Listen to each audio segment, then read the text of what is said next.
नमस्कार दोस्तों, स्वागत है फिर से एक और नए वीडियो में।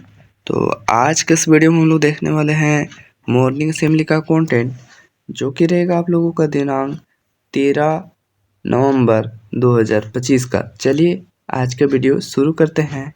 चैनल पे नहीं हो तो सब्सक्राइब कर लीजिए और मॉर्निंग असेंबली या फिर जैक बोर्ड से जुड़ा अपडेट हमारे द्वारा जानना चाहते हैं तो डिस्क्रिप्शन में दिया हुआ व्हाट्सएप ग्रुप का लिंक, वहाँ से आप लोग जुड़ जाइए। तो दिया हुआ है आज का सुविचार में, आपको जीवन में कई हार का सामना करना पड़ेगा, लेकिन कभी खुद को हारने ना दे। ये था आज का सुविचार। अब हम लोग देखते हैं आज का मुख्य समाचार। तो आज का मुख्य समाचार में यहाँ पर दिया हुआ है अंतर्राष्ट्रीय स्तर से दिया हुआ समाचार में, ऑस्ट्रेलिया, भारत, जापान और अमेरिका के साथ अभ्यास मालाबार 2025 में शामिल हुआ। यह एक प्रमुख हिंद प्रशांत नौसैनिक अभ्यास है। और दिया हुआ है राष्ट्रीय स्तर से समाचार।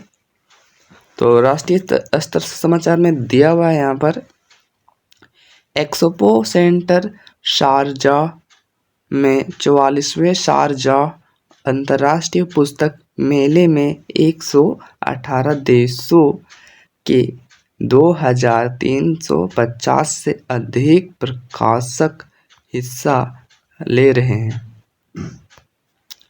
और अब हम लोग देखेंगे आप लोगों का यहाँ पर दिया हुआ है खेल स्तर से समाचार।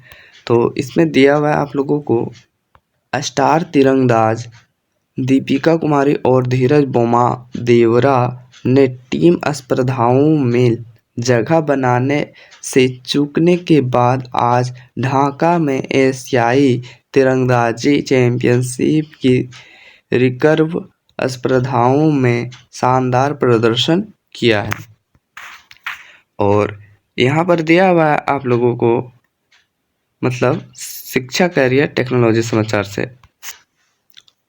तो इसमें दिया हुआ है, औद्योगिक नीति एवं संवर्धन विभाग द्वारा जारी बिजनेस रिफॉर्म एक्शन प्लान सर्वे 2024 में झारखंड को टॉप अचीवर्स का सम्मान मिला।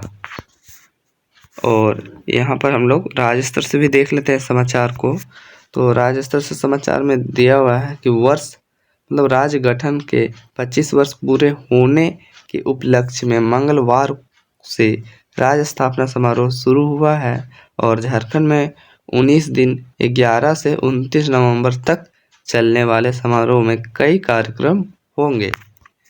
और अब हम लोग देखेंगे आप लोगों का सामान्य ज्ञान प्रश्नोत्तरी, यानी कि कक्षा 1 to 5 के लिए पहले देखेंगे। तो चलिए हम लोग देख लेते हैं। दोस्तों, यहाँ पर कक्षा 1 to 5 के लिए सामान्य ज्ञान प्रश्नोत्तरी में दिया हुआ है।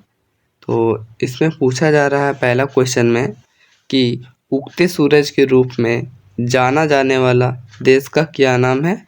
तो इसका आंसर हो जाएगा जापान।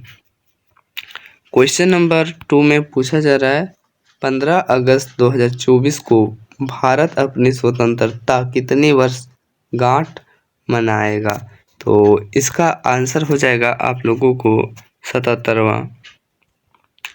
और क्वेश्चन नंबर यहाँ पूछा जा रहा है आप लोगों से 3 में कि हमारे सौर मंडल का सबसे बड़ा ग्रह कौन सा है। तो इसका आंसर हो जाएगा बृहस्पति ग्रह।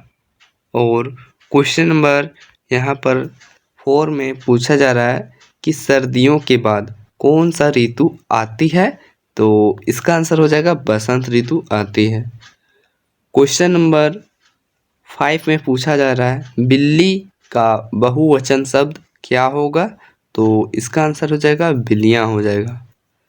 अब हम लोग देखेंगे आप लोगों का उच्च प्राथमिक स्तर, यानी कि कक्षा 6 to 8 के लिए सामान्य ज्ञान प्रश्नोत्तरी। तो चलिए इसको भी देख लेते हैं। तो अब हम लोग देखने वाले हैं उच्च प्राथमिक स्तर, यानी कि कक्षा 6 to 8 के लिए सामान्य ज्ञान प्रश्नोत्तरी। पहला क्वेश्चन में दिया हुआ है, कौन सा विटामिन घाव को भरने में मदद करता है।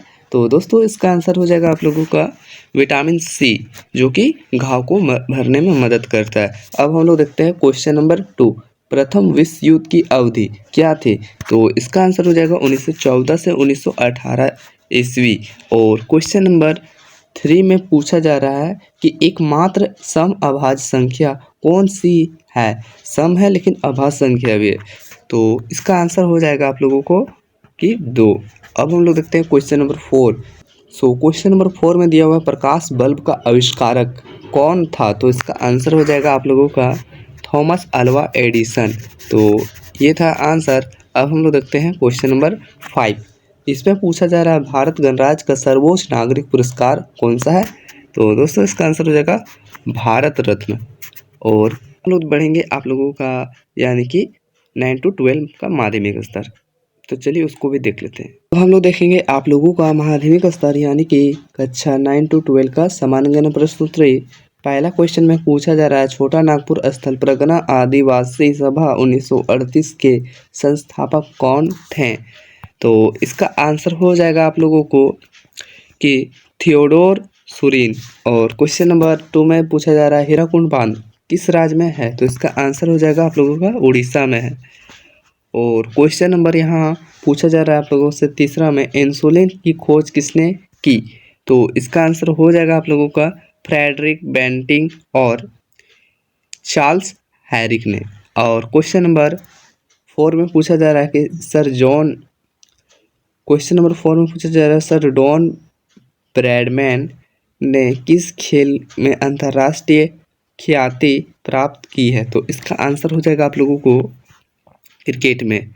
और क्वेश्चन नंबर 5 में पूछा जा रहा है अंकोरवाट का प्रसिद्ध मंदिर कहाँ स्थित है, तो ये हो जाएगा आप लोगों का कंबोडिया में। चलिए अब हम लोग देखते हैं आप लोगों का आज का महत्वपूर्ण दिवस। तो यहाँ पर दिया हुआ है आज का महत्वपूर्ण दिवस। इसमें दिया हुआ है 3 नवंबर को विश्व दयालुत्व दिवस और राष्ट्रीय भारतीय पुंडित दिवस मनाया जाता है। विश्व दयालुत्व दिवस की शुरुआत 1998 में दयालुत्व और करुणा के कार्यों को बढ़ावा देने के लिए की हुई थी। आज का वर्ड ऑफ द डे देख लेते हैं। दिया हुआ है ओपिनियन यानी कि राय, दृष्टिकोण, और दिया हुआ है मीनिंग, तो इसको भी देख लेते हैं फटाफट से। इसमें दिया हुआ है ए वी लाइफ और judgment that rest on grounds insufficient to products complete, और दिया हुआ है ऐसा विश्वास या निर्णय जो पूर्ण निश्चितता उत्पन्न करने के लिए अपर्याप्त आधारों पर आधारित हो। अब सेंटेंस ऑफ डे में दिया हुआ है एवरीवन इज इटलाइड और to their own opinion on the issues, और दिया हुआ है यहाँ प्रेरक प्रसंग, इसे भी देख लेते हैं। दिया हुआ है एक छोटा सा बीज जमीन में लगाया गया था, वह एक लंबा मजबूत पेड़ बनने का सपना देखता था, लेकिन जैसे ही वह बढ़ने लगा तो उसे कई चुनौतियों का सामना करना पड़ा। भारी बारिश, तेज धूप और तेज हवाएं। बीज ने हार मान लेने का सोचा, लेकिन उसने नहीं मानी। वह आगे बढ़ता रहा, मजबूत जड़ें जमाता रहा और मजबूत होता रहा, और अंत में वह एक शक्तिशाली पेड़ बन गया, सभी को छाया और आश्चर्य प्रदान करता हुआ। दोस्तों इस कहानी से हमें क्या सीख मिलती है? इस कहानी से हमें सीख मिलती है कि चाहे आप कितनी भी चुनौतियों का सामना करें और कभी हार ना माने, आगे बढ़ते रहें और आप अपने सपनों को पूरा करेंगे। और आज का वीडियो अच्छा लगे तो वीडियो को लाइक कीजिए, चैनल पर नहीं हो तो सब्सक्राइब।